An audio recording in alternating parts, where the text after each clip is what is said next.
ഇന്ന് ഞാൻ ക്ലാസ്സിൽ നിന്ന് വന്നിട്ട് കഴിച്ചത് ഇഡ്ഡലിയായിരുന്നു കേട്ടോ. ഇന്ന് നല്ല വിശപ്പുണ്ടായിരുന്നു. അപ്പോൾ കുറച്ച് നേരം ലൂയിക്കുട്ടനായിട്ടൊക്കെ ഇരുന്നു.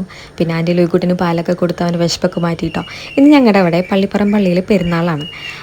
ഞാൻ കുറേ നാളായിട്ടോ ഈ പള്ളിയിൽ പെരുന്നാളിനൊക്കെ പോയിട്ട്. എൻ്റെ ചെറുപ്പത്തിലാണ് ഞാൻ ഇതിലൊക്കെ പോയിട്ടുള്ളത്. എൻ്റെ ഒരു ഓർമ്മയിൽ അതാണ്. ഞാനും അമ്മയും ചിറ്റയും വേറെ ആരുണ്ടായിരുന്നെന്ന് എനിക്ക് കറക്റ്റ് ഓർമ്മയില്ല. അനിയത്തി ഉണ്ടായിരുന്നു. അങ്ങനെ എല്ലാവരും കൂടെയൊക്കെ പോയിട്ട് കുറേ സാധനങ്ങളൊക്കെ വാങ്ങിയിട്ടോ. ഇവിടെ ഭൂരിഭാഗം ഇവരൊക്കെ വാങ്ങാൻ ചട്ടി അങ്ങനത്തെ സംഭവങ്ങളൊക്കെ ഉണ്ടാവുമല്ലോ ഇഷ്ടം പോലെ. പക്ഷെ നല്ല വിലയായിരിക്കും പെരുന്നാൾ സമയത്ത്. പക്ഷേ എനിക്ക് ഓർമ്മയില്ല അതൊന്നും കറക്റ്റ്. ഞാനന്ന് കുറേ വളയൊക്കെ വാങ്ങിയിട്ടുണ്ടായിരുന്നു കേട്ടോ. പല കളറിലുള്ള വളയൊക്കെ കാണുമ്പോൾ നമുക്ക് ഭയങ്കര എക്സൈറ്റ്മെൻറ്റ് ഉണ്ടാവുമല്ലോ. പക്ഷേ ഈ സമയത്ത് ഇതൊക്കെ കണ്ടിട്ട് എനിക്കൊന്നും തോന്നുന്നില്ല സത്യം പറഞ്ഞാൽ. എനിക്ക് ഞാൻ ആ കടയിലേക്ക് പോലും നമുക്കൊരു സാധനം വാങ്ങണം എന്ന് വിചാരിച്ചിട്ട് നോക്കുന്ന പോലേ ഇല്ല. അതിനുശേഷം ഞങ്ങൾ ലൂയിക്കുട്ടിന് കുറച്ച് സാധനങ്ങളൊക്കെ വാങ്ങാമെന്ന് വിചാരിച്ചിട്ടോ. അപ്പോൾ അവിടെ കുറേ നേരം നടന്നു. പിന്നെ കുറച്ച് കോളിഫ്ലവറൊക്കെ വാങ്ങി കഴിച്ചിട്ടോ. ഈ ഒരു കുഞ്ഞ് ക്വാണ്ടിറ്റി കോളിഫ്ലവറിന് തന്നെ 60-70 രൂപയുണ്ട് കേട്ടോ. ഈ ഒരു സമയമാകുമ്പോൾ എന്ത് വില ഉണ്ടെങ്കിലും ആൾക്കാർ വാങ്ങുമല്ലോ ഇവിടെ വന്നിട്ട്. അങ്ങനെ ലൂയിക്കുട്ടിന് അതിൽ നിന്ന് കുറച്ചൊക്കെ കൊടുത്തു കേട്ടോ. ഞങ്ങൾ കുറച്ച് നേരം അവിടെ ഇവിടെയൊക്കെ നടന്നു. ലൂയിക്കുട്ടിന് കുറേ സാധനങ്ങളൊക്കെ നോക്കി. ഞങ്ങളൊക്കെ ഭയങ്കര എക്സൈറ്റഡ് ആയിരുന്നത് ലൂയിക്കുട്ടിന് എന്ത് വാങ്ങും എന്ന് ആലോചിച്ചിട്ടാണ് കേട്ടോ. കുറച്ച് സാധനങ്ങളൊക്കെ വാങ്ങിയിട്ടോ. അവന് ഇഷ്ടമുള്ളത് വേണം എന്നൊക്കെ പറഞ്ഞതൊക്കെ വാങ്ങിച്ചു കൊടുത്തു. അത്യാവശ്യം നല്ല സാധനമാണെന്ന് തോന്നിയത് മാത്രം കേട്ടോ വാങ്ങിയത്. ചിലപ്പോൾ വീട്ടിലെത്തുമ്പോഴേക്കും ചീത്താവുന്ന സാധനങ്ങളൊന്നും അവൻ കാണിച്ചിട്ടുണ്ടായിരുന്നു. അതൊന്നും വാങ്ങിക്കൊടുത്തില്ല കേട്ടോ.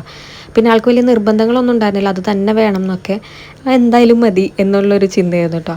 അതിനുശേഷം ഞങ്ങളൊരു 6:30 ആയപ്പോഴേക്കും അവിടെ നിന്ന് ഇറങ്ങി കേട്ടോ. പിന്നെ ലേറ്റ് ആവണ്ടെന്ന് വിചാരിച്ചു. ഇനിയിപ്പോൾ വീട്ടിൽ പോയിട്ട് ഇതൊക്കെ അവന് എല്ലാവരെയും കാണിക്കാനുള്ള ഒരു എക്സൈറ്റ്മെൻ്റ് ആയിരുന്നു കേട്ടോ. വണ്ടി കയറിയിട്ട് ഭയങ്കര എക്സൈറ്റഡ് ആയിരുന്നു ആൾ. അതില്ലേ കയ്യിലില്ലേ എന്നൊക്കെ നോക്കിയായിരുന്നു കേട്ടോ. അങ്ങനെ ഞങ്ങൾ നേരെ ഓട്ടോ കണ്ടു പോയത്. ബസ്സിന് കാത്ത് നിന്നില്ല. ഇനിയിപ്പോൾ ഇവനായിട്ട് പോകണ്ടേ. അങ്ങനെ അവിടെ ചെന്നിട്ട് ഇവൻ തിരിഞ്ഞ് നോക്കിയിരുന്നു. എൻ്റെ കയ്യിലാണല്ലോ സാധനങ്ങളൊക്കെ ഇരിക്കുന്നത്. ആ ആനക്കുട്ടീനെ ഞങ്ങൾക്ക് എല്ലാവർക്കും നല്ല ഇഷ്ടമായിട്ട്. നല്ല രസമുണ്ട് കാണാൻ. അങ്ങനെ അധികം കാണാത്തൊരു ടൈപ്പ് സാധനമായിരുന്നു. അങ്ങനെ അതും കൊണ്ട് ആൻറ്റീനെയൊക്കെ കാണിക്കാൻ വേണ്ടി ഓടുകയുണ്ടോ. ആൾക്ക് ഭയങ്കര ഇഷ്ടമായി. ആൾക്ക് സത്യം പറഞ്ഞാൽ വീട്ടിലേക്ക് പോകാനേ ഇഷ്ടമുണ്ടായിരുന്നില്ല. തിരിച്ച് നേരെ അങ്ങോട്ട് തന്നെ കേട്ടോ നടന്നിരുന്നത്. അങ്ങനെ ഞങ്ങൾ അതൊക്കെ കാണിച്ചു കൊടുത്തു. കുറേ നേരം ആൻറ്റീനെയൊക്കെ അത് കാണിച്ചു കൊടുക്കാൻ വേണ്ടിയിട്ടാണ് അവൻ അവിടെ നിന്നിരുന്നത് കേട്ടോ. പിന്നെ ലൂയിക്കുട്ടൻ വാങ്ങിയ സാധനങ്ങളൊക്കെ എടുത്ത് കളി തുടങ്ങി കേട്ടോ. നമ്മളെന്തും അങ്ങനെയാണല്ലോ ചെറുപ്പത്തിൽ. നമ്മളിപ്പോൾ പണ്ടൊക്കെ എനിക്ക് ഓർമ്മയുണ്ട്, ഡ്രസ്സൊക്കെ വാങ്ങിച്ചുകൊണ്ട് വന്നിട്ടുണ്ടെങ്കിൽ വീട്ടിൽ വന്നിട്ട് വന്നത് എടുത്ത് നോക്കി വെച്ചൊക്കെ നോക്കും. അതൊക്കെ നല്ല രസമായിരുന്നു. അപ്പോൾ ഇതൊക്കെ തന്നെയാണ് ഇവൻ്റെയും മെയിൻ പണി. പിന്നെ കുറച്ച് നേരം ലൂയിക്കുട്ടൻ്റെ സാധനങ്ങളൊക്കെ എടുത്തിട്ട് അവൻ കാണിക്കുന്ന പോലെ ഞാനും കുറച്ച് നേരം കാണിച്ചൊക്കെ നോക്കിട്ടോ.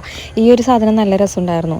അതൊരു മറ്റേ കോഴിക്കുഞ്ഞായിരുന്നു. അത് നല്ല രസമുണ്ടായിരുന്നു കേട്ടോ. പിന്നെ ഇതൊക്കെ നമുക്ക് ഒരു എക്സൈറ്റ്മെൻറ്റ് തോന്നുന്ന സാധനങ്ങളാണ് കേട്ടോ അവനും വാങ്ങിയത്. എന്നാലും ഭയങ്കര സംഭവങ്ങളൊന്നുമല്ല. കുട്ടികൾക്ക് ഇതൊക്കെ ഭയങ്കര സംഭവങ്ങളാണ്. അപ്പോൾ നമ്മളതൊക്കെ വാങ്ങിച്ചു കൊടുത്തു. ലാസ്റ്റ് ലൂയിക്കുട്ടനെ എല്ലാവരും കൂടെ വെച്ചിട്ട് കളിപ്പിച്ചു കേട്ടോ.